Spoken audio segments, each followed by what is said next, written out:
Today is Saturday, October 2nd, 2021.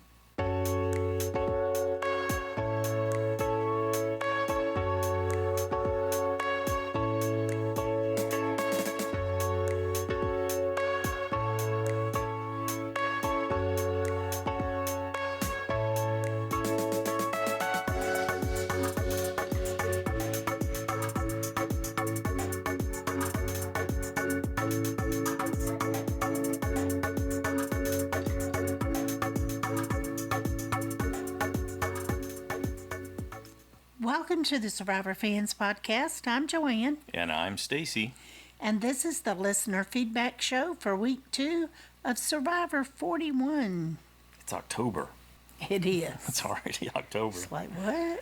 But on the good side, we had another episode of Survivor, and I'm very curious to see what people are thinking about this Beware Advantage and how it works, and the three-way idol sharing. I'm interested in hearing their feedback and their thoughts on how the different castaways are playing on the vote out this week, because it's interesting. It feels like I've woken up each day after watching the episode, and I'm thinking Evie was smart. Evie made a huge blunder, and I just keep seesawing back and forth. And so I'm excited to hear what some of the other super fans are thinking about this. And about Evie? Yeah, about how they're sort of processing that gameplay. She seemed like the focus, the star of the episode in a lot of ways, where Tiffany was the heel. Well, we get to hear from 27 people. Outstanding. Do we need to say anything before we jump in? Let's jump in. First up, we got a call from Pete. Hey, Joanne and Stacy. This is Pete from Boston calling here. Okay, first, let me let out a great big woo!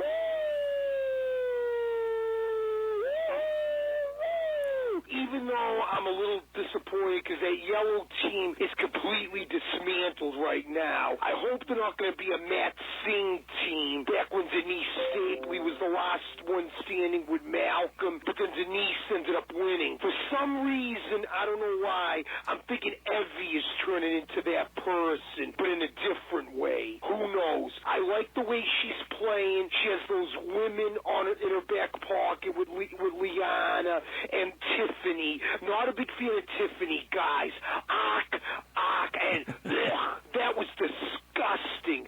She could not pull her weight in that challenge on the balance, while the other teams are killing it. I think that yellow team might have had a chance to win it if Abraham was still there. That was a catastrophic mistake, and now they lose Vouch. Although I wasn't a big fan of David Vouch, however you say his last name, but it's disappointing. Now poor Xander is like the glue to the team now, but clearly it's those girls that are running the show. And Tiffany does not know how to play the game, and she almost did screw herself. Liana had to talk her down on it, as did Evie. But wow. And the other teams, what can you say? I was really hoping that the green team would lose. I'm not a big fan, guys, of goofy-looking Brad. He creeps me out. And then Jan and Ricard, not big fans of them. I think they're the two villains on that team. I still like JD, and I'm hoping he's in goodwill with that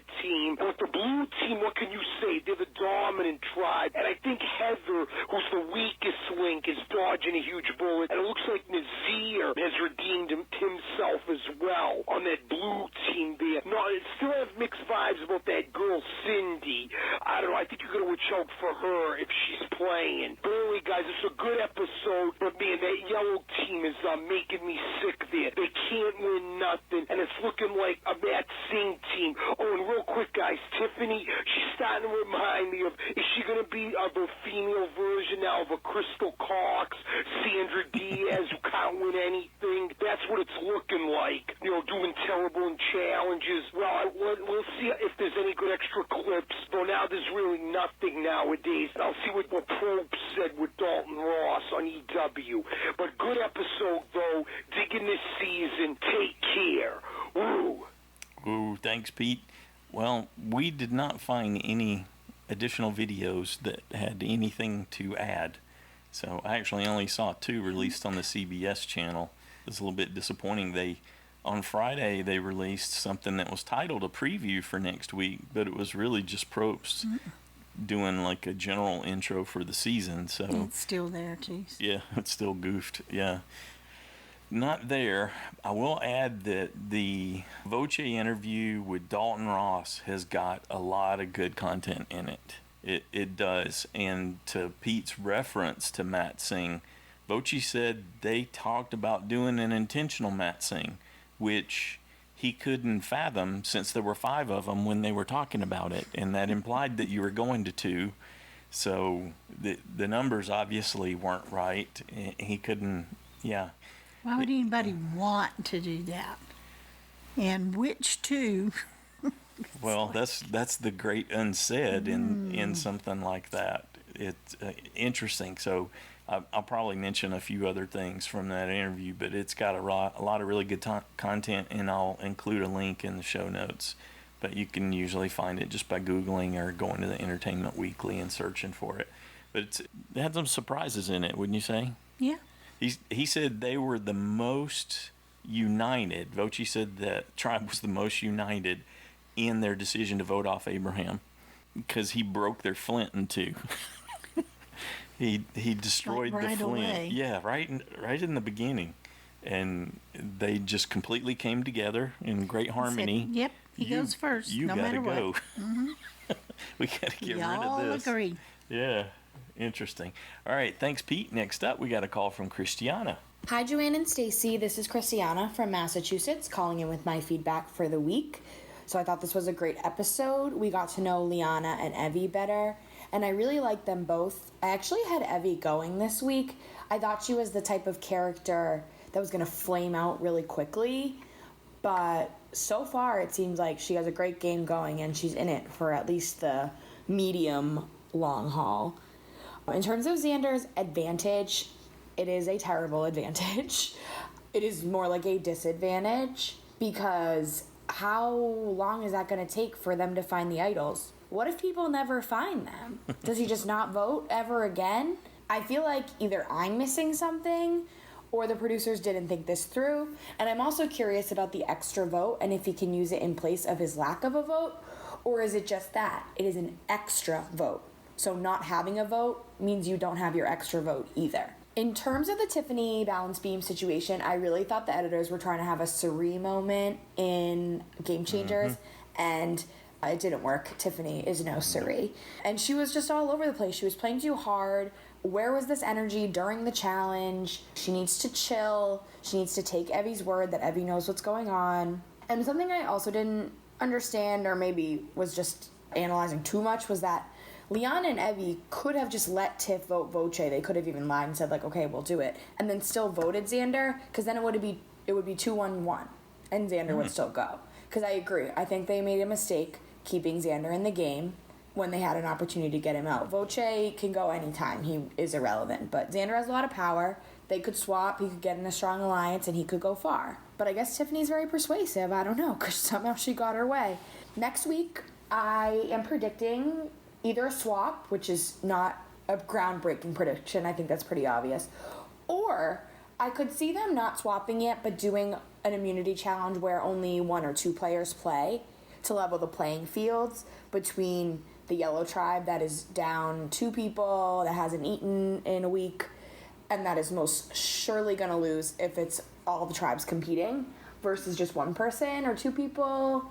Maybe it's a puzzle. Like, I feel like Xander and Evie and Liana, depending on what the challenge is, could win versus pairs in the other 2 tribes. But it's Tiffany that's really going to drag the tribe down physically. But we'll see what happens. Looking forward to hearing what everyone else has to say. Have a great week, everyone. Bye. Excellent. Thanks, Christiana. As far as answering her question about what happens if nobody else ever finds their idol on their beach, then it says on it that if it's never found up until the merge, then it dies. Yeah, the idol's dead, expires. it's gone, he gets his vote back at the merge.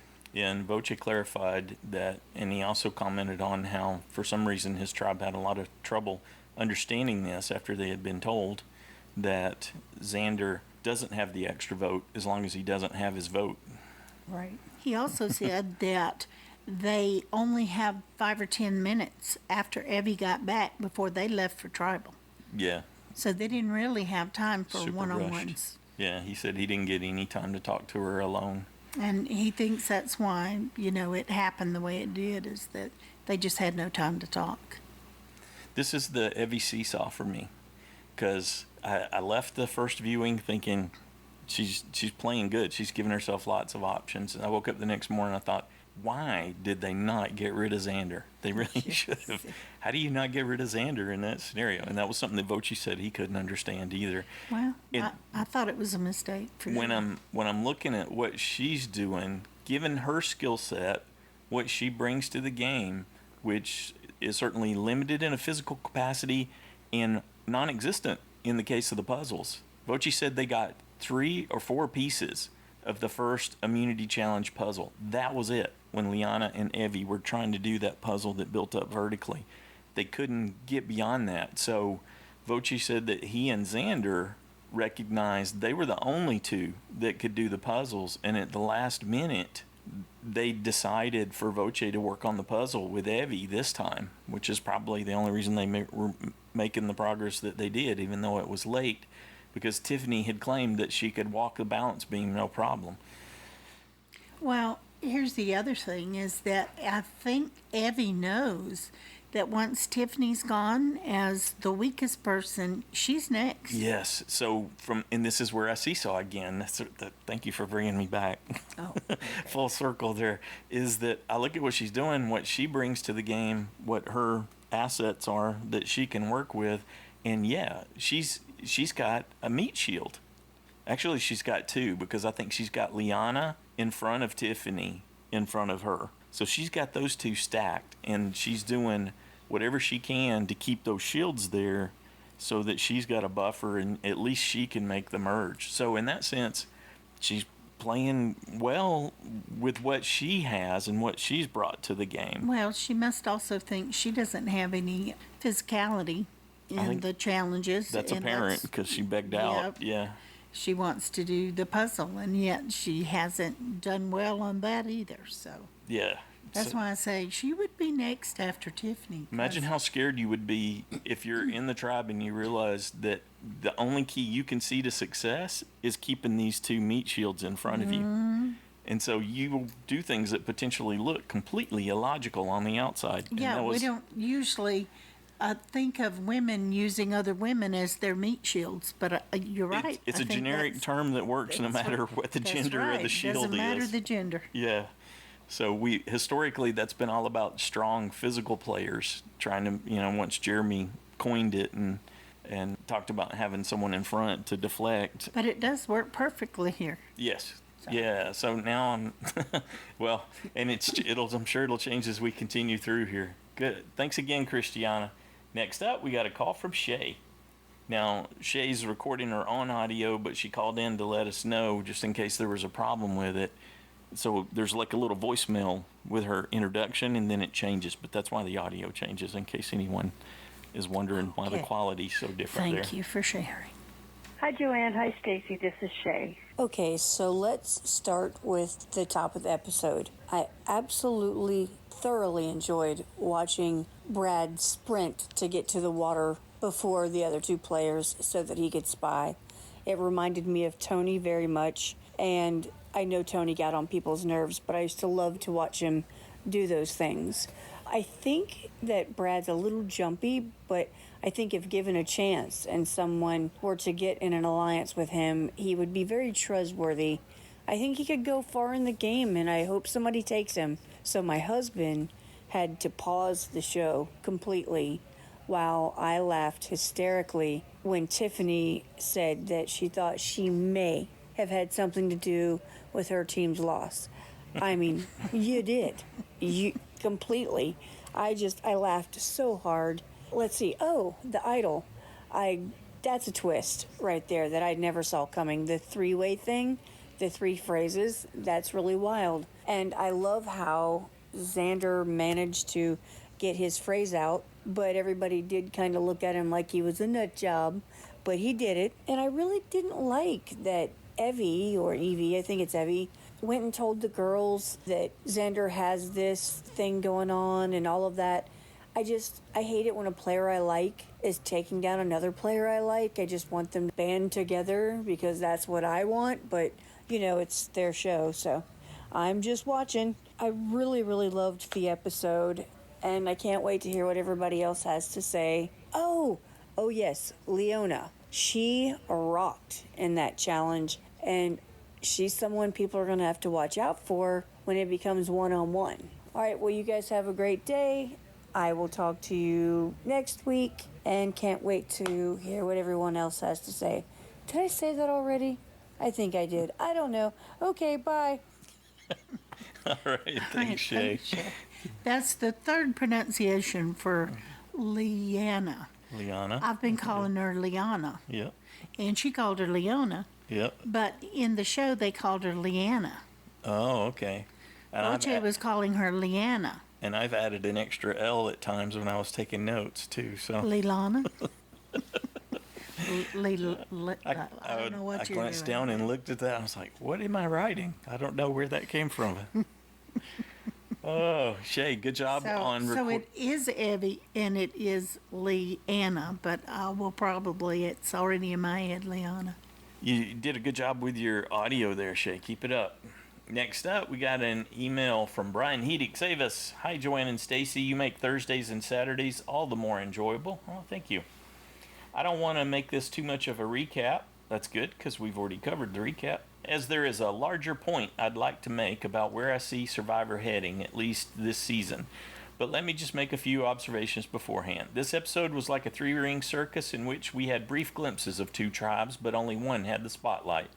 At Ua, I love the development of Ricard as a villain. First, he single-handedly ends a harmless, iconic phrase, and now you see him put JD under his spell as they plot the demise of a hapless Brad. I can't wait to see how dangerous Ricard, JD, and Shan can be if they form an alliance. Brad and Jeannie just feel like pawns, or to extend the analogy, clowns, about to be shot out of a cannon. At Luvu, we learned that Nasir is standing out around camp as he was practically raised under Survivor's Spartan conditions, but will his strategic game stand out as well? None of the other characters were really given much airtime, although I'm sure we'll be seeing much more of them in the future.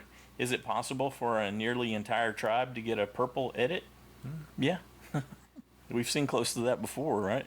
We are reintroduced to Yase with shots of Tiffany, Voce, and Evie staring helplessly around the surf as if in a trance. The juxtaposition from Nasir just a few seconds earlier wasn't lost on me. Survivor editing is still on point. Now when we get to the point of Xander finding the Beware advantage, I think this season of Survivor forever changes. As ardent fans, we know there hasn't been a female winner of Survivor since season 34. We are also aware that men find idols around 80% of the time. It's true, look it up. What the producers of the show have done, in my opinion, is anticipate that trend continuing, and therefore they absolutely emasculate the idol. Now hear me out. The idol recipient not only loses their power to vote, possibly well past the merge, it's not past the merge though, they must also look like a clown in front of everyone by quoting something utterly ridiculous. This will raise suspicion as it is met with two other equally preposterous quotes, and then all three must work together to some degree, all before the idol is powered. This is the ultimate handicap for everyone playing aggressively. And while we still don't know much about the two other tribes, we know Survivor actually cast a player, Evie, that listed her pet peeves as men. And surprise, she wants an all-female alliance, even at the expense of her tribe losing every time. While Jeff may feel the need to turn to the camera and tell us 1 + 1 = 2, whoops, I mean that this tribal council is either about tribe strength or loyalty, he doesn't need to spell out that there appears to be an agenda this season to see a female winner. But I could certainly be wrong. What I'm not wrong about is your podcast being the greatest show on earth. Okay. All right. Thank you. Next up, we've got a call from Doah. Hello, Joanne and long-haired Stacy. And hello, Fiverr. Hello, fellow Survivor fans and JSL players. My name is Shannon Doah, and I go by Doah for short, and I'm from California. This is my first time leaving feedback. Actually, I tried once before, but I didn't make it into the feedback show, so I thought I'd try again. I'm not calling in with too much of significance, Rather, I just wanted to paint a picture of what my house was like during Survivor last night. My 25-year-old son just got home yesterday after being in Boston for years. He just graduated from PA school and he came home. So it was such a blessing to be watching Survivor with him and my wife and my 2 daughters. When Xander said, I truly believe that butterflies are dead relatives saying hi, we bust out laughing. I mean, we were laughing for so long. Seriously, it was prolonged hysterics. And for that alone, I'm thankful for this new Beware so-called advantage. Those ridiculous phrases might be the funniest thing that have ever been said on Survivor, and I'm here for it. I just can't tell you how good it felt to laugh that hard with my family. Other than that moment, my favorite part of the whole episode was early on when Brad was running through the forest like Forrest Gump, and my USB Shan asked Jeannie where he was going, and when Jeannie told her, Shan says, oh my God. And she did the most precious eye roll. I may be biased, but I just love Shan's energy. That's it for me. I truly appreciate the podcast. Bye. Thanks, Doah. We love that insight into your family, enjoying the show together. That's great. You know, Shan's another one that seems to be kind of in the middle and could go either way with the other 2 people on each side. Yeah, she's positioned herself really well from a trust perspective. Yep, seems to have a really solid social game. Next up, we got a call from David. Hello, Joanne and Stacy. It's David in Pittsburgh commenting on episode 2. First, let's talk about Jeff and giving us these inside scoops. Now, we know he's going to pull back the curtain and show us behind the scenes. So, previously on Survivor, Jeff, I cannot tell you how aggravated I was after that vote. Tiffany, she says she took a little time, maybe a minute here, or maybe a minute, 2 minutes there. How about maybe 20 minutes, Tiffany? What an asset to the team. And so here's Evie. Hey, Evie, what do you think is going to be the best for your tribe? Now, I remember on Ghost Island, I complained about Laurel. All talk, no action. So, granted, you've got to make a move. But, Evie, what are you thinking? So you're going to vote out the strongest players and keep in the weakest? Yeah, that should help you in the next challenge. This is only day 5 in a 4-week series, and you're already hoping for a tribe swap. So, and now you've betrayed 2 members of your team? I don't get it. And then she goes off to Prisoner's Dilemma Island, and she tells Deshaun everything. And what did she get in return? Nothing. Now, granted, Xander has some role in all of this because for a super fan, he should know better than to trust so many people on his tribe. And so a little too early, he gave them all the information he had, and now he's dead man walking. No votes, no alliances, and unless they win a challenge, no options. But I just don't get it. Evie keeps talking about this swap coming up. Well, you better hope there's a swap, girl, because so far you're just getting rid of those strong players and nothing's happening. You know, when I watch this show, my husband's usually quiet, moving in and out of the room. I'm on the edge of my seat. Now he says he's going to vote for Tiffany getting voted out every week from now on. I may join him, unless it's Evie. I'll juggle between the 2. Well, anyway, so now we know at the end, Jeff's going to show us behind the scenes. So here comes Tribal Council, and Jeff turns to us and he says, the tribe is walking in. The tribe is going to vote. Someone's going to get voted out. It could be chaos. Are they going to go by strength or alliance? Jeff, what? I think I need a Prozac. I'm sorry, but this is David in Pittsburgh signing out. Maybe a glass of wine and a Prozac? Double down. Oh my goodness, yeah, that was very anticlimactic with Prope's extra insight to the audience. You're gonna let us in on things ahead of time. Yeah, I agree. That was pitiful content to use for that reason. Think about it this way, though, David. Evie's now got Xander, then Liana, then Tiffany in front of her. Okay, so wait a minute. She can destroy the whole tribe. It appears he's dead man walking, but if in this next episode both of the other 2 tribes find the idol and say it, he's golden. Yeah, His future will change dramatically. He will no longer be dead man walking. Right. The Uber Because power. he's got an extra vote. He gets his vote back, and he has an extra vote, and he has an idol. So somebody else would be leaving. Well, and in this case, I think Evie's got some cover in what Voce shared in the interview, which is she only had like 10 minutes to discuss things before she went to tribal council. Right. And darn it, if Tiffany and Liana didn't get her all turned around when she's talking to Xander and explaining it. And the thing that I think she's missing is that she could have used Xander and Voce as meat shields too. She is the least threatening, so she had a lot of options. You got to make some choices though, and it just plays out from here. But that's like I said, I'm just sort of seesawing. I'm trying to figure out if it's smart or not. Zed distracted you. Yep, he did. He's on the hunt. All right, thanks, David. Be careful with doubling down like that. Next up, we got a call from Boother. Hi, Joanne and Stacy and Survivor fans. This is Boother calling in. And to keep this real short, because I'm on vacation and don't have time to write things down. My observation is that Evie's just playing a magnificent game. She's playing everybody against each other. She's got control of that tribe. But why she's saving Tiffany when if they enter a swap, Tiffany's obviously going to be the first person voted off. I don't quite understand her logic. That's about it. I was lucky in picking Voce to be voted off, so I'm happy about that. Awesome. And I look forward to catching up with all the Survivor comments tomorrow. Take care. Bye.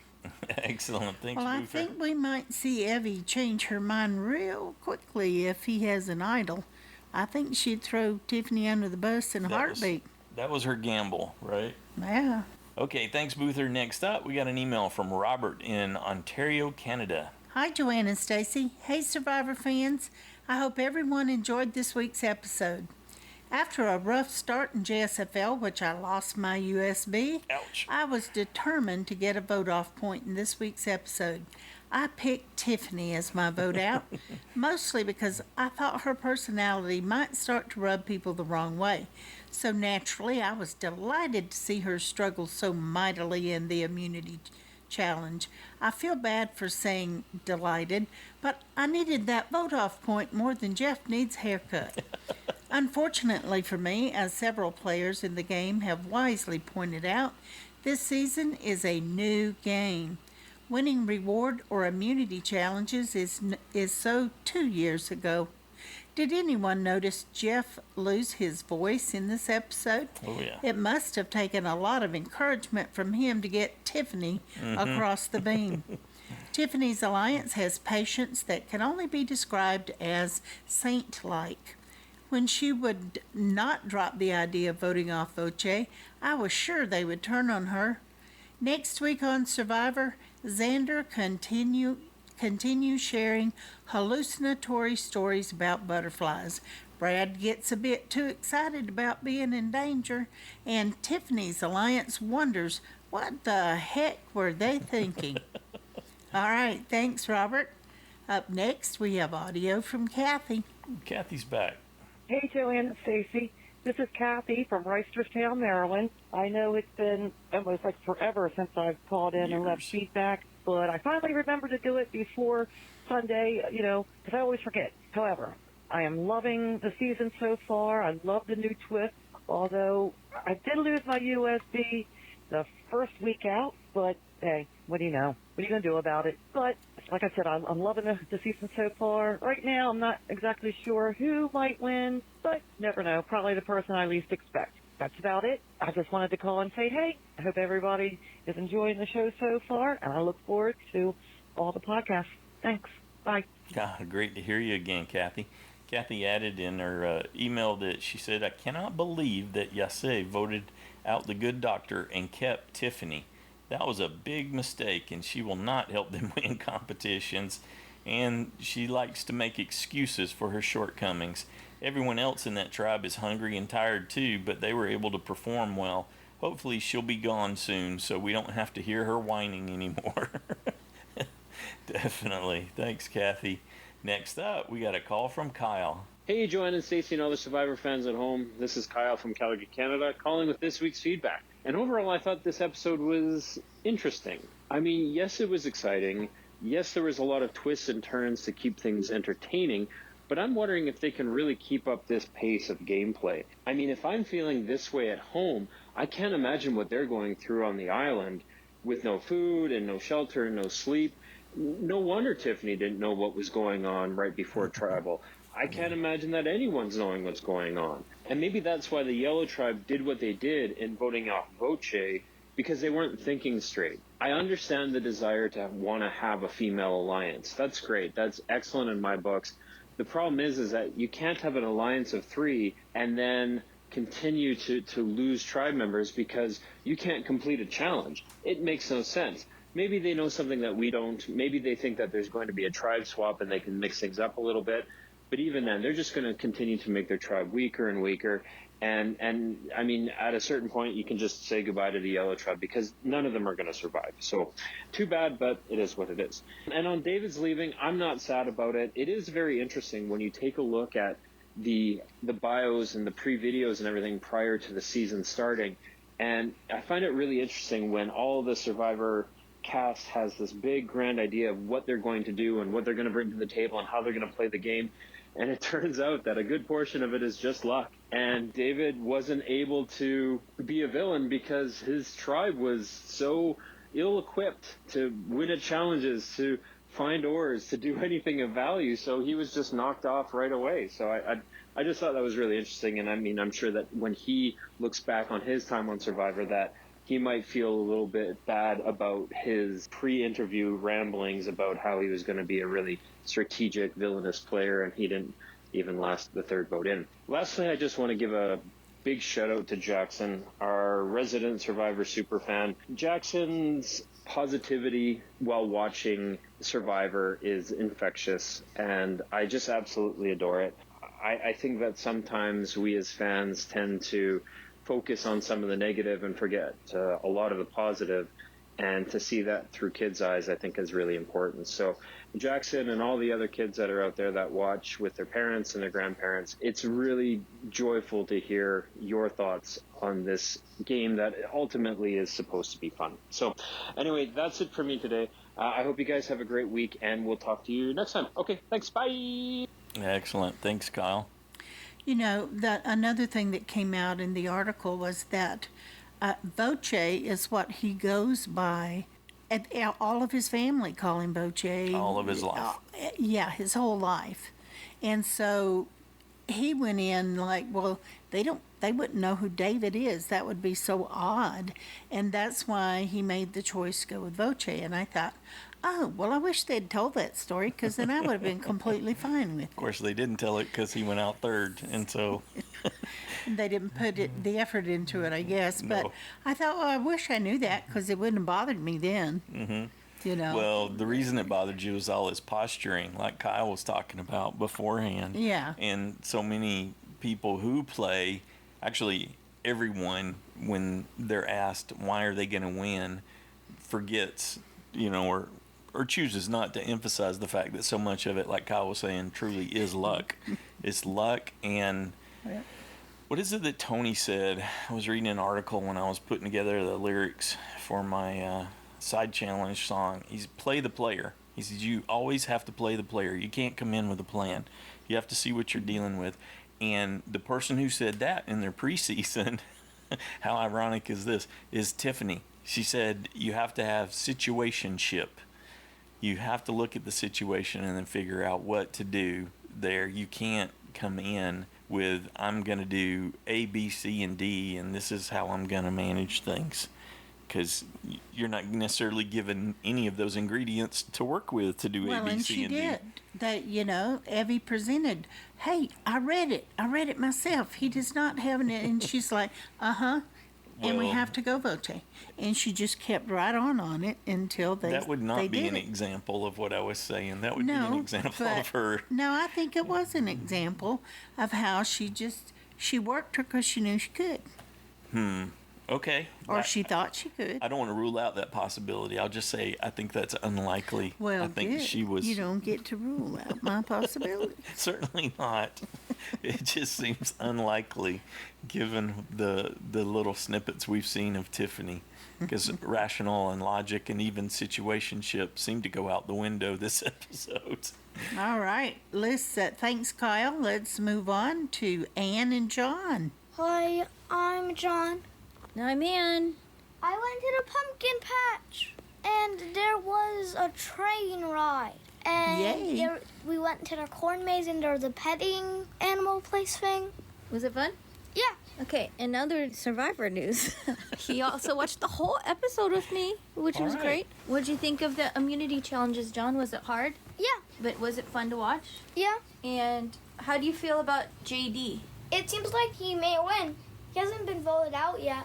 I'm really loving the season. It just has a whole different style to it, but it is very unpredictable. So you can't tell the normal protocols. I don't even know if they apply for like strategies on, do you vote out the strongest? Do you just worry about getting your tight alliance? So it's kind of cool. It's like a whole new game almost in some ways. JD, he's doing good, but I wonder, he's like pretty excited to be there, and so he might be overly enthusiastic, and he won't let people forget what a big fan he is, so that might be a disadvantage eventually. I think Evie's doing a really good job, but I worry that she might have given too much away, because I don't know if anybody's gonna actually take that advantage or disadvantage to try to get the immunity idol if they know how much they're going to have to risk every single week. And so what if nobody ever gets the other two because they were forewarned? That would be interesting. If he just like has no vote for the whole, I don't know when it would run out, like at the merge or something. And I don't believe he can use his extra vote either until he resolves that. So it's pretty wild. I really am looking forward to hearing somebody else say those crazy lines, because especially the goat on AstroTurf. John and I laughed so hard. Same thing for when they were at the immunity challenge and he had to talk about the butterflies. So that's really amusing. So it's like somebody on the inside was really having a laugh when they wrote those. So I'm just appreciating like the little touches like that. That's all I got, guys. It's so good to hear from everybody again, and I'm really just enjoying the season. It seems like almost like things are starting to get back to normal in life. So thanks for all you guys do. I know it's a lot, and talk to you soon. Bye. Thanks, Ann. Thanks, John. Good job. Yes, Sarah did mention in her interview that JD was going really hard. He was all about Survivor, and his fandom was kind of overwhelming everything that he was doing. So, yeah, you're definitely picking up on that. Next up, we got an email from Jack in California. Hello, Survivor fans. I missed sending feedback for last week, and I wanted to say that I did like the behind-the-scenes look at everyone involved in putting this show together. As for this episode, I'm getting to like Nasir quite a bit. I didn't have a great read on him before or even on the first episode, but knowing that he doesn't need flint to start a fire is a dangerous thing if he can make it to the fire-making challenge at the end of the season.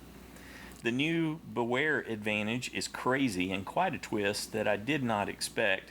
Not having a vote at all until the other two advantages have been found is quite brutal when it comes to trying to figure out a plan and needing that vote if you are in a tough situation. They weren't joking when they said this is a different and harder game, and I do wonder how this twist will be played out. Xander handled it well, and he made the phrase look easy when he said it at the beginning of the immunity challenge. I'm also liking Evie quite a bit, thanks to her trip with Deshaun. I think he will probably look for the advantage on his end since Evie told him everything about it. As for Tiffany, she did struggle a lot on that balance beam. I would have tried to vote her out and have kept David in. I feel like until you get to the merge, you should try to keep the tribe strong and then battle it out for the finale and hope you can get there. I was just guessing with my vote out this past episode and got lucky since I did have David as the one to go.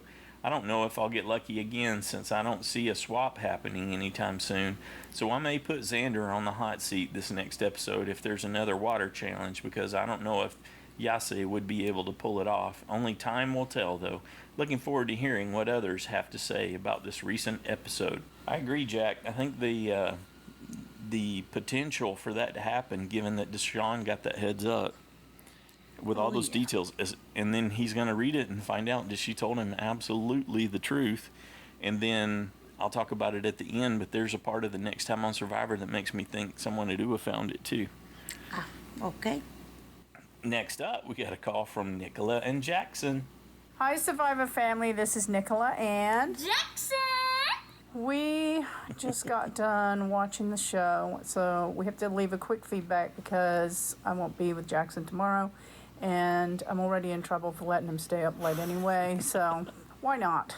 What an episode. Oh my goodness. We were yelling at the screen. I cannot believe that they voted Vote out. I mean, and kept Tiffany, who is playing so emotionally that you got to manage that. How much energy is it going to take to manage her emotions for the rest of the game? And also, she, on the challenge that they did, she kept on falling off. She really needs to be voted out. You think? Yes. Wow. I guess they went for loyalty over anything else. But like they said, I think they'll find themselves back there next week. They always keep on losing all the tribal councils. Yeah, they're going to be going to tribal council again. Yeah. All the other teams are going to have a lot of people when they finally do get to merge. Apart from that, it was a great episode. Scenery is great. Looks like they haven't had really too much bad weather yet, so not having their flints isn't affecting them too much. Yeah. They surely got to be hungry, though. Oh, yeah, they are. They probably are starving. They can't sleep. I guess at least they got fishing gear now so they can try to fish. Oh, I forgot to say, I picked Shan for my USB, which I'm still pretty happy about. Seems like she's playing pretty well. And Jackson's still on the Erica train. And also, so far, the blue team is winning, which that is the team I want to win. Yep, that's the team he wants to win. All right, we're going to sign off. I'm going to get Jackson to bed. And thanks for all you do. Can't wait to hear everybody's reviews of this week. We'll see you next week. Meantime, Jackson wants to do his best Pete impression. Whoop, whoop. Thanks, guys. Have a good one. All right. Good job on getting him to bed. Yeah. He's all well done. Good luck. Yeah. Thanks, Nicola. Thanks, Jackson. Excellent. Next up, we got a call from Drew. Hey, Joanne and Stacy. Hey, Survivor fans. How are you guys doing today? I hope you're having a great week, you guys. I thought this was a pretty good episode, guys. I thought it was better than the premiere. You know what I'm saying? For me, anyway. It's a little bit better than that, you guys. Anyway, let's get on with some quick feedback. You're right that Tiffany is, I think, a bit of a, or at least appears to be a bit of a drama queen, but the thing is, I think they're definitely portraying her that way. I mean, every time it shows her, she's like trimping or fixing her hair or washing herself in the ocean or something. They're just trying to make her look kind of fussy. But funny thing is, don't tell me that Xander isn't carefully placing that front lock of hair, you know, underneath his buff to come cascading down the side of his face. Don't tell me that he's not doing that on purpose. There's some young pretty about that guy too. So I am kind of feeling Tiffany a little bit more than Xander at this point.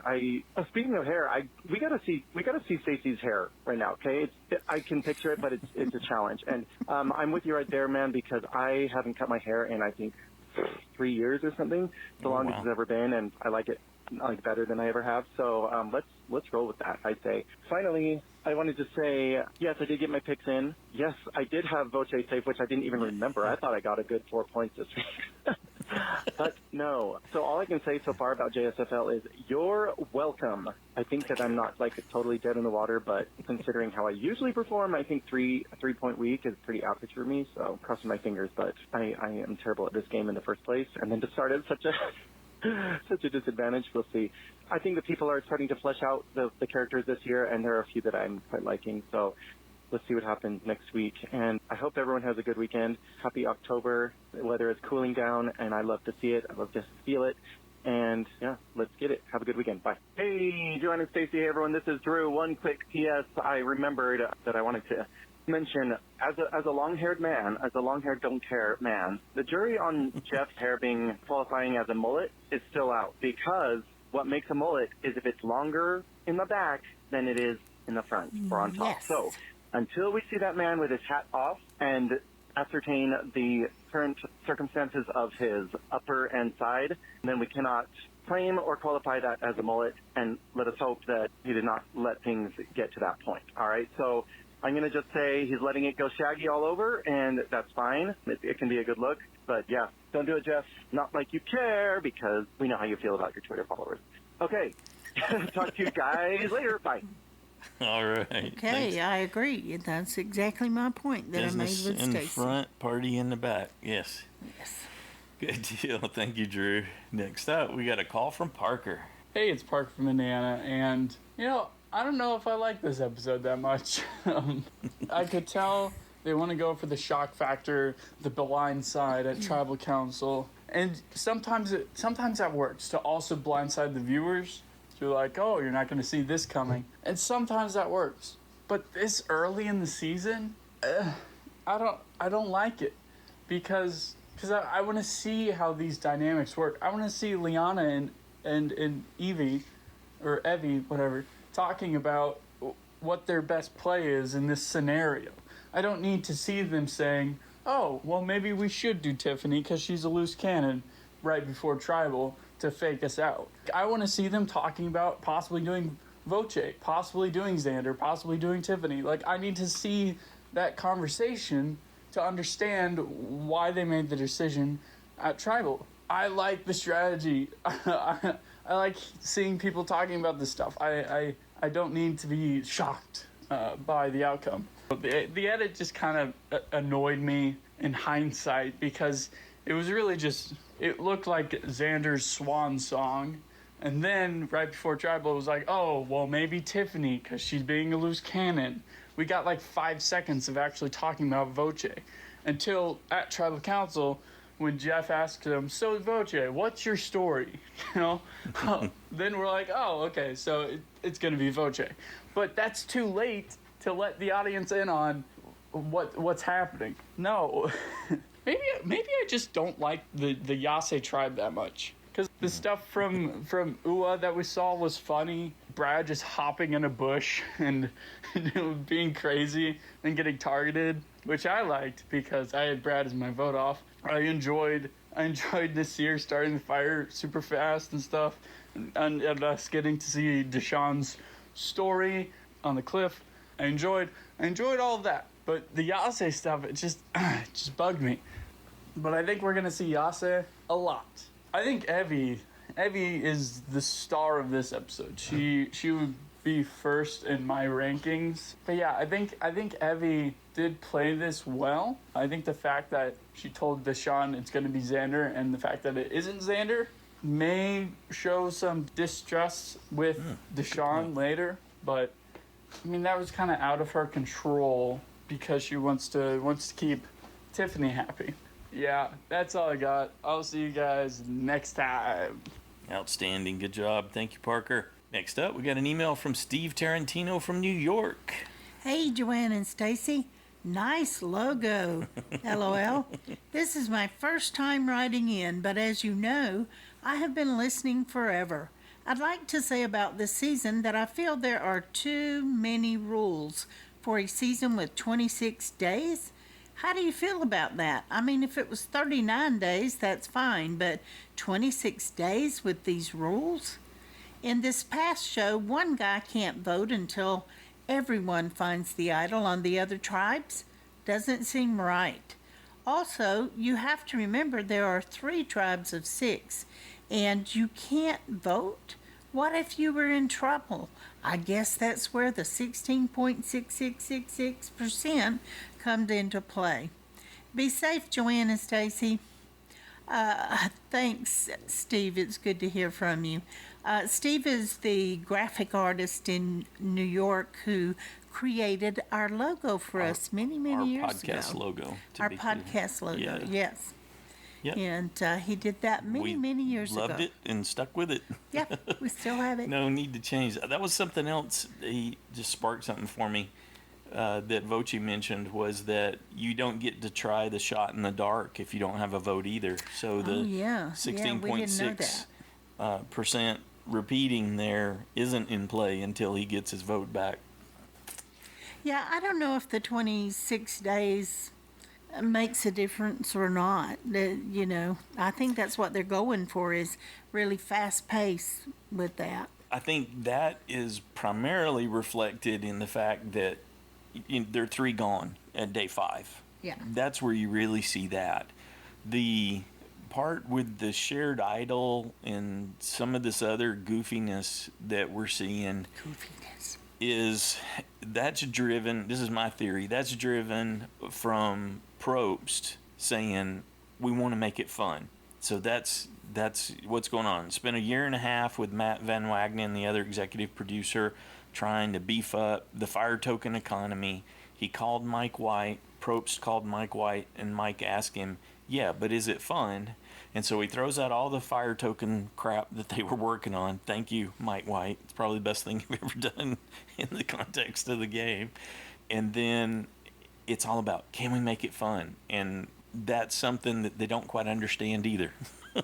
So I think in your opinion. In my opinion. And that's why we're getting some of these goofy side effects. Though a lot of people are enjoying the goofy side effects.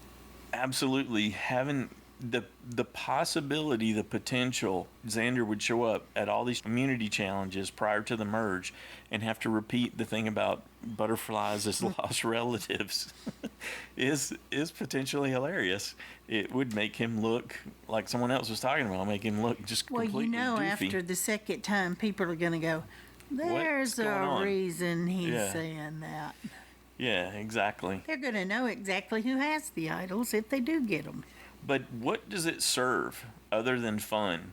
And fun for the audience. It's not necessarily any fun for the castaways. For the player. Yeah, definitely it isn't fun. It actually just makes them more nervous not to have lost their vote. Well, I don't think they're concerned about whether the players are having fun or not. They want to entertain the audience. Yeah. So that's the most likely answer for sure. Yep. Thanks again, Steve. Next up, we got a call from Nora. Hey, Joanne and Stacy, it's Nora up in Canada. And boy, it's so great to hear your voices and your wonderful analysis of the show. It's just, I'm over the moon, right? Because it's been too long, and I'm just recovering from knee surgery up here, and it's just wonderful. You guys mentioned on your first of the season that the Canadians, hey, well, we're in again. Well, we were in before. I just wanted to say to everybody that Cal Gleason from season 1, when I was teaching in Toronto, he came and he said he basically grew up in Toronto, even though he spent a lot of his time in a sort of military base in Texas and all that, like he's an American soldier, but apparently he was the original Canadian. Go figure. And we all know the hockey player, the famous hockey player, Brian, right? Anyway, I can't quite remember his name. He was a nice guy. Not good at challenges, though. Very strange. I'm not a fan of the pastor. I think anybody who tries to have somebody on your intimate alliance who says, I'm a pastor and I plan to backstab all this stuff, it's like, no. They will backstab you. So anybody thinking that the Canadian pastor Shan is a good alliance member is going to be backstabbed. I'm really loving the attempt at a women's alliance with Evie, although, boy, is it ever hard to say goodbye to Vache. Really liking the young guy Xander, but this is interesting. My great survivor wound or whatever was Rick Devens getting, screwed around by Kelly, the blonde Kelly, with her girl alliance, and they stood absolutely firm like a block of wood, like they would not budge and let Rick survive. They were so desperate to get him out, and I'm such a Rick fan. So I think Evie's going to try and get that going, and I agree with everything you said about Tiffany. God love and bless her. I had cancer like she did, so God bless her for her attempting to give it a go. But with all beings, you got to run over them. You just got to. Simone Biles taught us that, and all those wonderful girls this summer. Tokyo, you got to run over the beam. And Leanna, boy, so impressed with her. Anyway, thank you so much. Thank you very much for everything you do. We all just love you so much, and I'm glad to hear you back. Great to hear you again, Nora. Thanks for calling in. Thank you. Yeah. And you sent me on a search because when you said Brian and hockey player, I'm like, I remember two Brians. I remember Brian Heidek and Brian Corridon from Survivor Guatemala, right? Yep. Survivor Thailand. So I had to go to the Survivor Wiki and start searching. And then finally I found it. It was Tom Laidlaw. So it wasn't Brian that was the hockey player. It was Tom Laidlaw. He was the first Canadian, with the exception of Kale, like you said, which that was a really cool thing to include too. They don't list him as Canadian. They list Tom as the first Canadian to play Survivor on Island of the Idols. So he was given that title. I had completely forgotten Tom, and unfortunately he didn't exist. I was totally prepared to accept Erica as the first Canadian. Okay, enough said. Yeah, good deal. Thanks, Nora. Next up, we got a call from Noelle. Hey, Joanne and Stacy and Survivor fans. This is Noelle from Boston calling. Woo! I'm on vacation. And when in Rome, they say... I really enjoyed this last episode so much so that I watched it on the plane, and normally I'm scared of flying, but I actually didn't want the flight to end before the episode, so that's saying a lot about how engaging it was. Was not thrilled with the way that Tiffany was treated by Jeff and the edit as well. It was unnecessarily rough on her, I thought, just because she couldn't get across the beam. I mean, they only show us what they show us, so we don't know 100% that's why they lost. I expected I think they're the Green Tribe, to lose again because they got rid of Sarah, their puzzle solver, but they didn't, so good for them. I'm really loving Evie. She's really speaking my language because she last episode called out how she doesn't agree that keeping the tribe strong means eliminating all the women. I've been feeling that way for a long time. And then in the most recent episode, she said that she doesn't want to take men to the end because they usually get all the credit. And that is so true. Go Evie. I think that's it. Everybody have a great weekend. Amy wants to say hi. Bye. Okay, bye. Thanks, Noelle. Hope you have a great vacation there in Boston. And Voce said that as far as he could remember, it took Tiffany about 5 minutes to get across the beam. And it seemed like forever. And at one point, he thought she had just given up. Next up, we got a call from Mike. Hey, Stacey and Joanne, this is Mike from Cromwell, Connecticut, giving you guys a call. JD saying, give it a shot to Brad as he sits there trying to take a nap with one shoe on, barefoot on the other, just a hot mess. Unpredictable, Brad says about JD. And then he decides to run down the beach like a man on fire. I mean, dude, Sandra and Tony won twice, partly to spying on people, but nobody knew they were doing it. They were by themselves. Especially with Shan and Gene knowing he is playing too sketchy, too early, and he's not building trust with anybody. I mean, just look at Shan's confessional. He tells Ricard, Brad is doomed. You cannot be too sketchy. You got to build relationships, and he's just not doing that early. Going to the Blue Tribe, Yasir is flexing his muscles around camp. I mean, he could be great for early part of the game. Keep a well-fed, warm campsite. Editors love his story. I mean, they're setting him up for maybe a big run in the show. So who wants to sit next to him at the final three? Only a crazy person. Xander, Mr. Proactive, looking for an idol, an advantage, losing a vote early in small tribes. That is not good. Poor fella. I mean, he's going to be seeing a lot of butterflies going forward. And don't share that. Don't share that with your alliance, especially when it's only going to hurt you at the end of the day. Going to Evie, I mean, she's friends with everybody. The girls' alliance is so strong. People forget, in her bio, she said she hated men. The girls' alliance is no joke, and Evie is the one to start the trouble and keep those girls going strong. No more come on in, guys, hashtag sad, as the challenge happens. It's going to be sad not hearing that, but what are you going to do? Tiffany looking like a blind person trying to build the Empire State Building. I mean, she is just so bad in challenges. I can't even watch it. And as a fan, as a competitive athletic person, it just drives me nuts. But she's so good personally. But when she says she's tired, wow, it's Survivor. What do you expect? I mean, Evie is in a power position. She goes, she meets, she gets a new friend in Deshawn. She's in a power position. And then it goes to Tribal. They vote Voce. You know what? People don't like that vote, but I don't mind it. You know, it really keeps the girls' alliance intact. They don't flush X's powers, but I think that they really do like X, and it could be beneficial in the game having that guy with power. And Voce might not be the guy to go along with. The girls are intact. Keep it going. They seem like they have a great thing going on. So we'll see. Voce's gone. X still has his powers, and the girls' alliance is as strong as could be. Can't wait for the next episode, and I'll talk to everybody soon. Thank you, guys. Thanks, Mike. Mike was kidding about Evie saying she hated men. What it said in the bio was under pet peeves, she listed first the word men, and then she clarified not all men, and went on with more clarification to say machoism and mansplainers, because she has to deal with that so much in her environment, and that's always a tough thing for women in STEM. There we go. Thanks, Mike.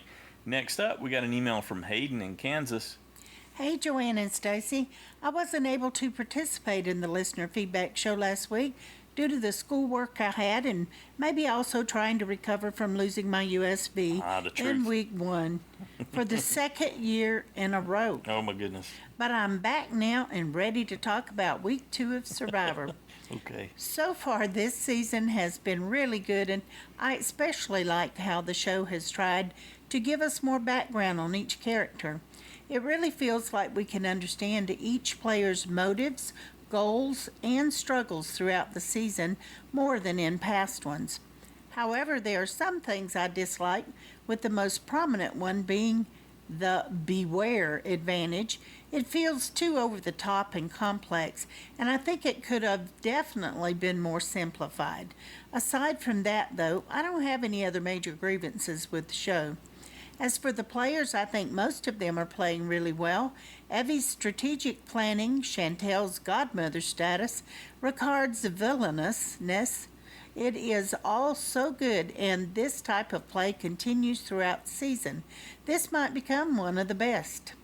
Finally, before wrapping up, I just wanted to say that the vote-off tonight really caught me off guard. I did not see Voce going home, and it made my head spin. At one point, I truly believed that butterflies were just dead relatives saying hi. Yes, okay. Thanks again for the amazing podcast, and I will see you guys next week. All right, thanks, Hayden. Up next, we have audio from Rashmi. Hello, Joanne and Stacy and all my Survivor friends. Second episode and another trek to the summit. I find that quite boring. I think once was just enough. My USB Nasir, well done. Compare the fire-making skills of Nasir to Deshawn. The Blue Tribe is lucky to have a guy with experience in harsh environments than anyone in the cast. So my fingers are crossed for him. Now, I don't think David should have been voted out. Voting out the stronger players, the Yase or the Yellow Tribe will keep going to tribal. I understand that Tiffany said that she would do the balance beam, and she was on there forever. I think she said, oh, I was there only for 2 minutes, but it didn't seem like 2 minutes. And Evie, clever Evie, could have suggested that the weaker player and a smarter player pair up for the puzzle. So either Evie or David could have paired up with Tiffany for the puzzle, and then she wouldn't be the one who would hold them up. But then Evie is dreaming of dragging crazy Tiffany as a goat to the end. Isn't it too early at the moment that they're starting to thinking about dragging goats, but they should be trying to keep the tribe strong? In my opinion, spilling the beans to Deshawn was not a good move. It's going to come back to haunt Evie now that they haven't got rid of Xander. And it should be really funny if Tiffany was at the final tribal council and then she said, I am so confused as a goat on AstroTurf, because she would be the goat up there. In this instance, the all-girl alliance is also not a good idea, with the crazy lady calling the shots. Brad, you know who he reminds me of whenever I see his face? He reminds me of that camel from that Aladdin movie, the older one. Who's going next? Is it Xander or Tiffany? I'm sure the Yellow Tribe will lose and be at tribal again, or I could be all wrong. So, fingers crossed. Cheers. Cheers. Thanks, Rashmi. I like your Tiffany tax there, and the goat quote would be excellent for her at the end. Next up, we got a call from Samantha.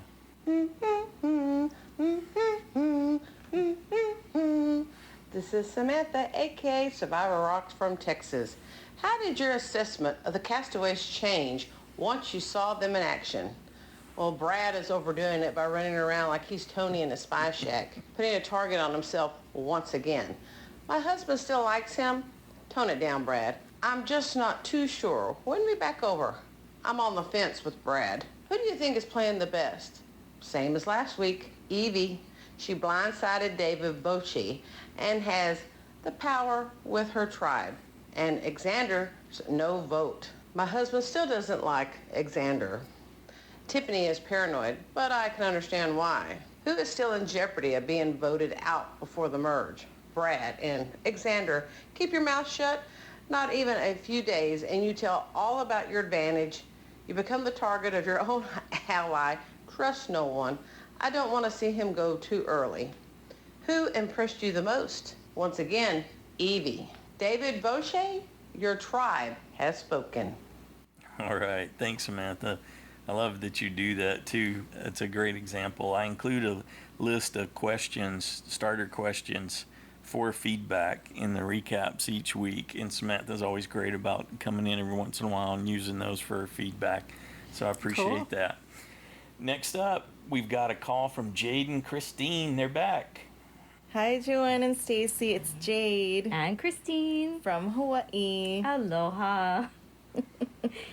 It's been so amazing getting into Survivor again and hearing everybody, our wonderful Survivor family, and all of your feedback. It's fantastic. Yeah, we're loving this season. We actually both love Ricard.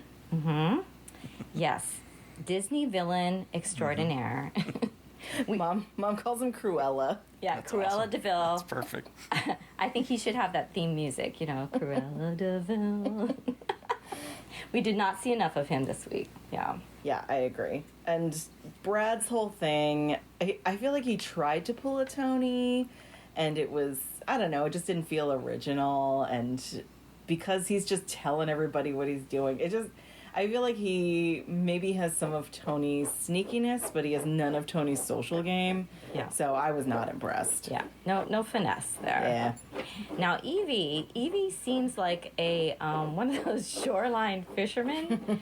The type that set up 10 poles all baited and in the water, and then they go on their folding chair and have a beer and just wait on getting that bite.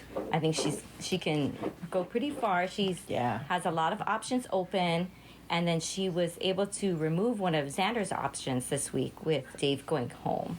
Yeah, that was pretty good. Yeah, except that I lost a safe point because I had David safe, and that was sad. Yeah.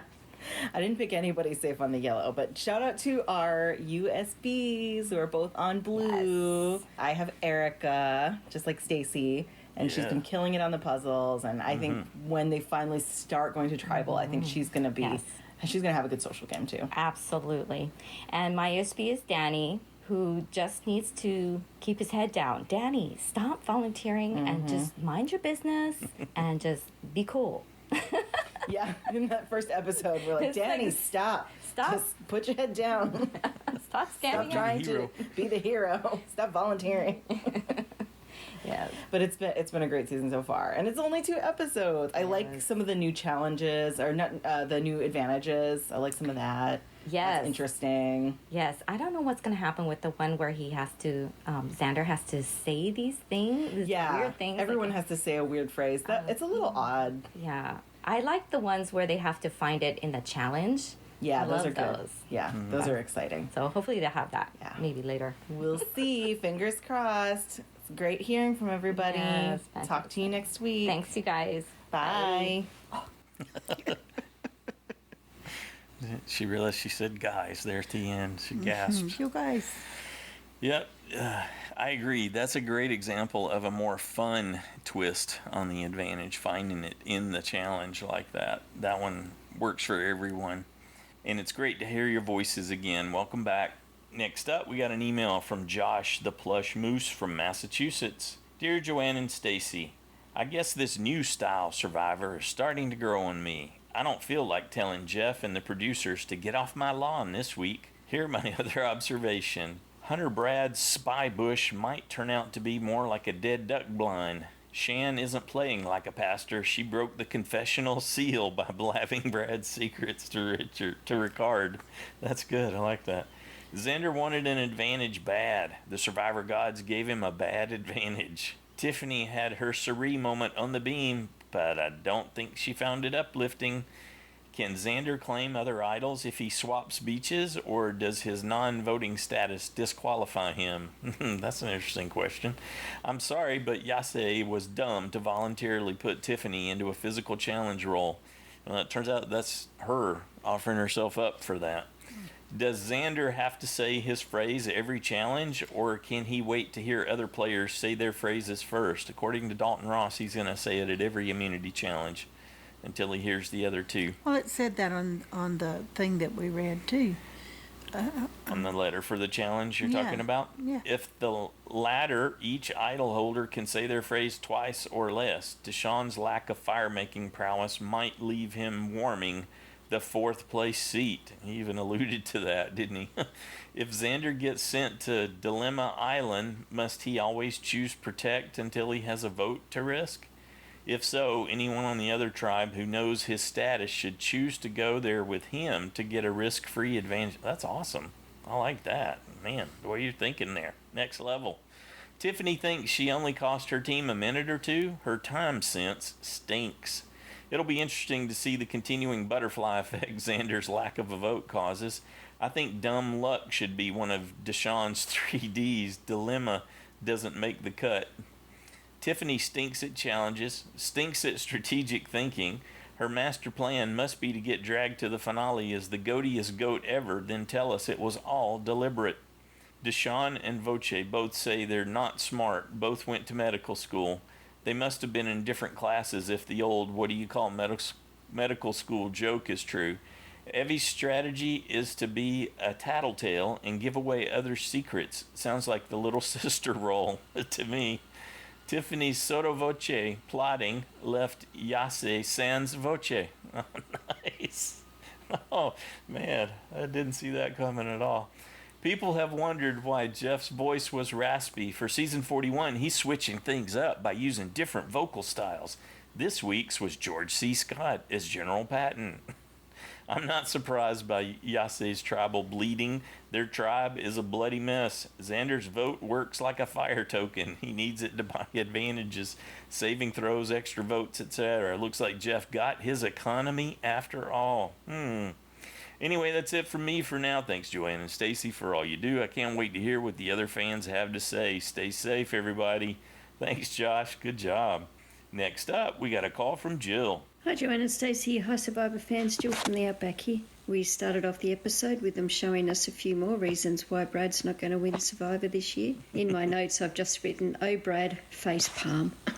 And then pretty much for the rest of it, it was all about the yellow team. I think Xander might be a little bit naive about everything. He's just telling everybody everything isn't going to get him too far, because look what's happened with Evie. She goes and tells everybody else. I liked the advantage with the three people having to say their phrase. That's a bit of fun. And Xander did that really well, how he got his phrase into that challenge. That was good fun. I do wonder how that's going to work with, what if Xander had been voted out? Does he pass that on to somebody else?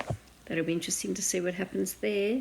And I hope that the other two teams find their part of it all, so we can see it all come to fruition. Although I figure if they hadn't found it, then we wouldn't be seeing any of it at all, I guess. So last week I said that maybe the tribe didn't need to be strong, and to get rid of Abraham wouldn't have really hurt them. Well, I obviously take that all back.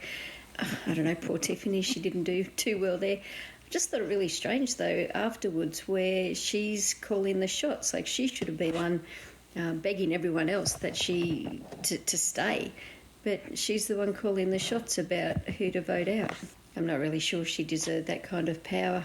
I hadn't really noticed Liana last week, but wow, she's really good. One to watch her, I reckon. She had a great leg in the challenge and been pretty strategic there with Evie.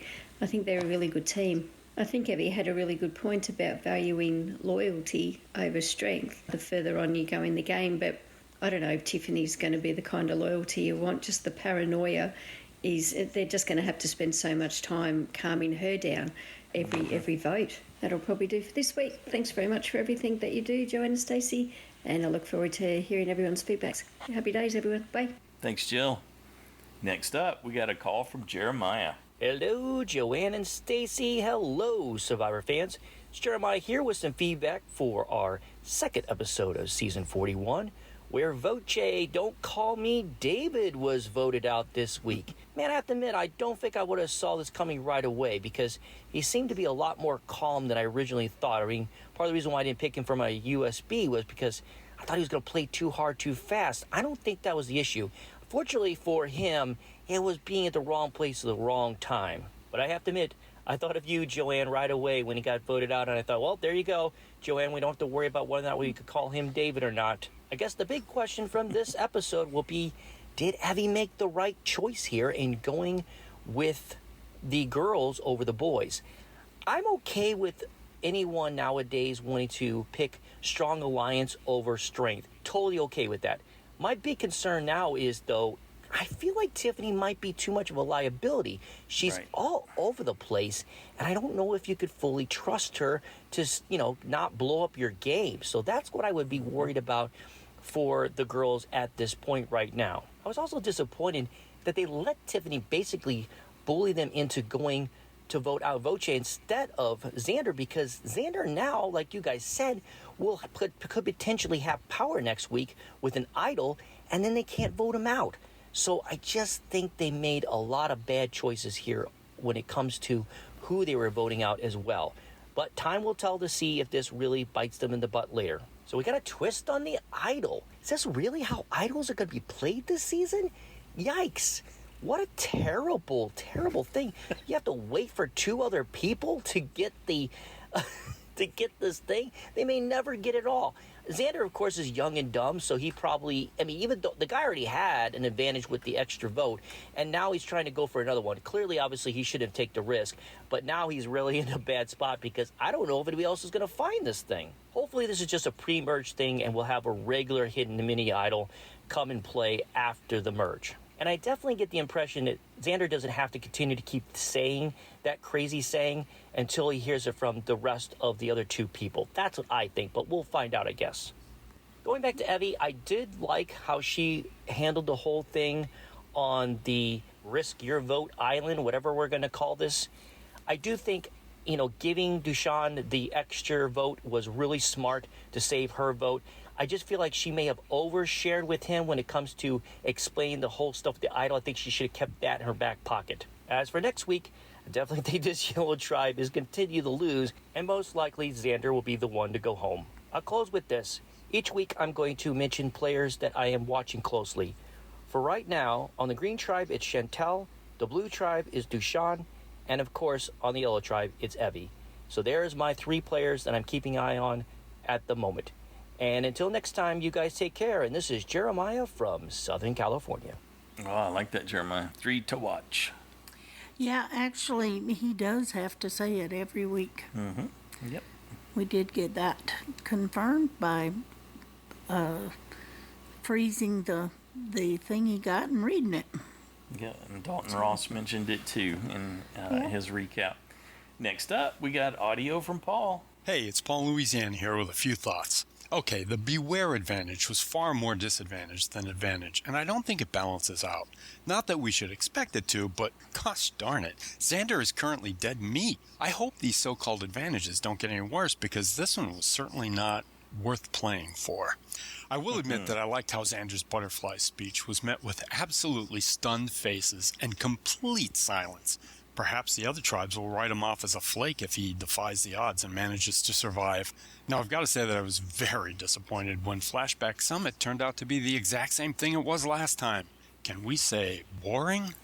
And I think Jeff's voice was hoarse because of all the negative comments he was shouting out at Tiffany's performance during the challenge. Which brings me to the meat of the matter here. Honestly, I've lost all respect for Evie, Leanna, and of course Tiffany. None of them deserve to win. And yes, Stacy, Tiffany has no business being out there.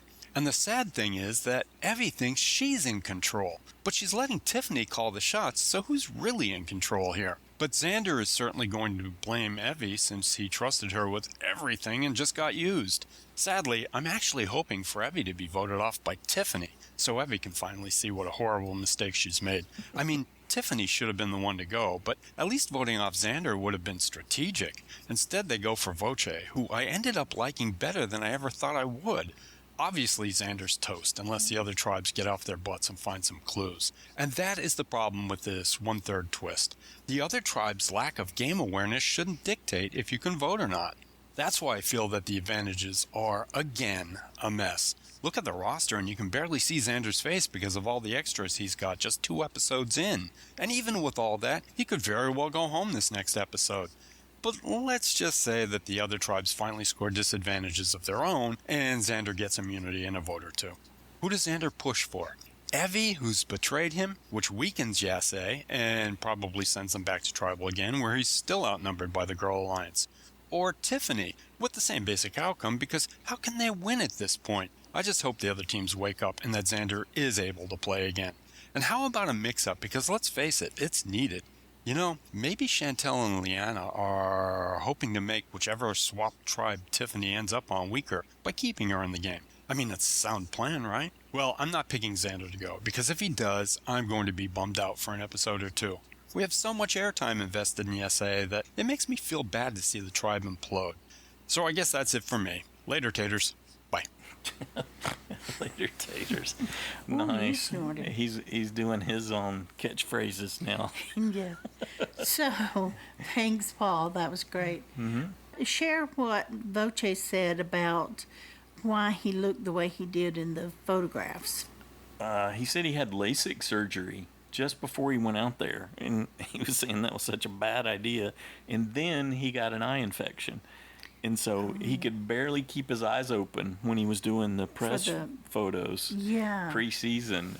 So that's why he looks like a character so from squinty-eyed from Angry Birds. Yeah, exactly that, and the yellow coloring. Well, to me, it made me think you can't trust him. Mm-hmm. You look at those little beady eyes. Well, and then he was talking about basically how he was going to be such a mastermind villain kind of player anyway, and he had studied all this strategy before going out there, forgetting that you may end up on a team that isn't interested in strategic thinking. I can't imagine having the laser surgery.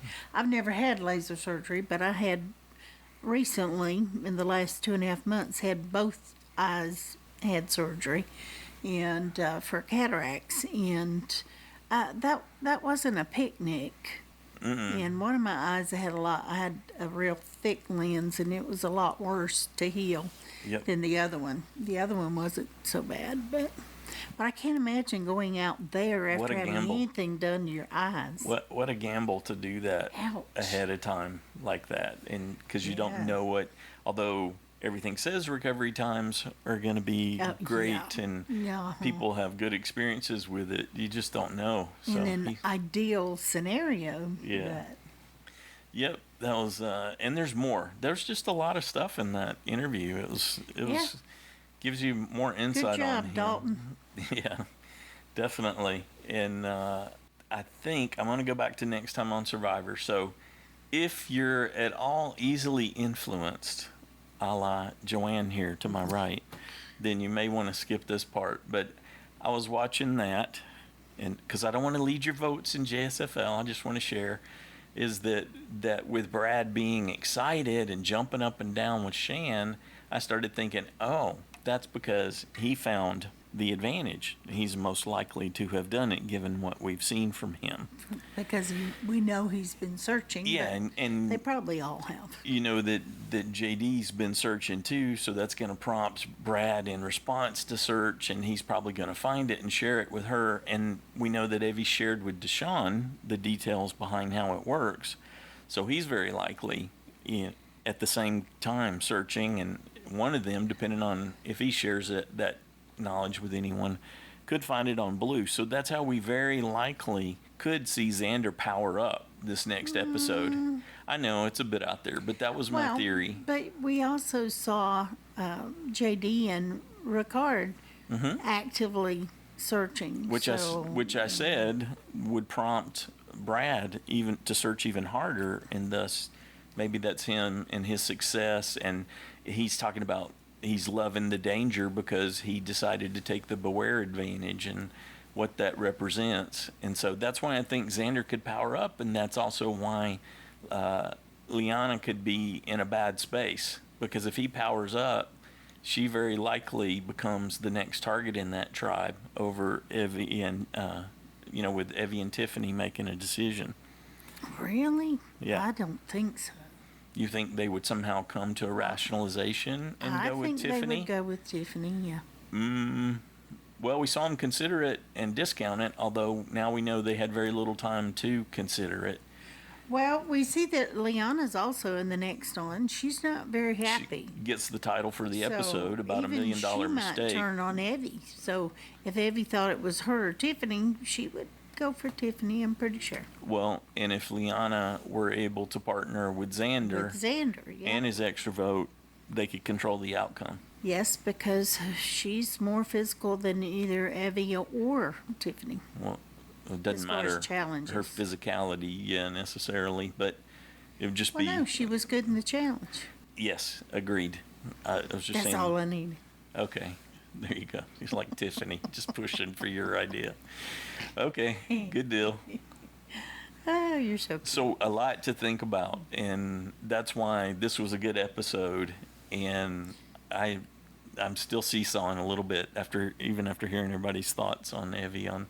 Was that a good play? Because I think there was alternatives she could have chosen, but this overwhelming desire to have a women's alliance is what steered her, and why she stayed the course with Tiffany, even though the Tiffany tax is overwhelming. I do see that point of view, and I think it's valid for her.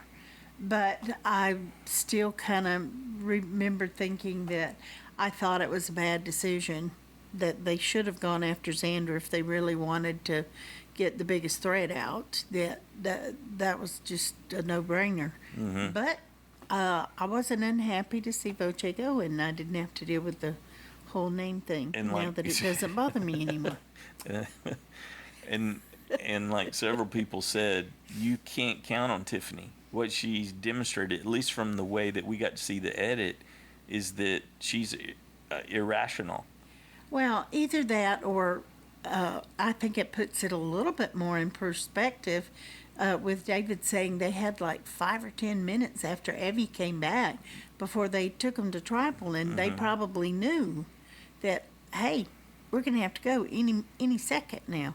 And part of her intensity could be that she knew she didn't have long to convince them. That could have been the whole thing. You're saying Tiffany's intensity? That Tiffany knew she only had minutes to convince them of what she wanted to happen, and that might have made it seem more intense. I think, I agree that with Evie and Liana, it would make it more challenging to make a decision. Anytime you put a time constraint on it, it ups the difficulty. Yeah. 10 or more X from that perspective. Yep. Interesting to see it play out. What a just jam-packed week 2 episode. That was great. Looking forward to the next one for sure. We want to say a huge thank you to everybody who took the time to share your thoughts and your predictions today. We enjoyed it. We appreciate hearing from all of you and the hard work you put into your feedback. Thank you.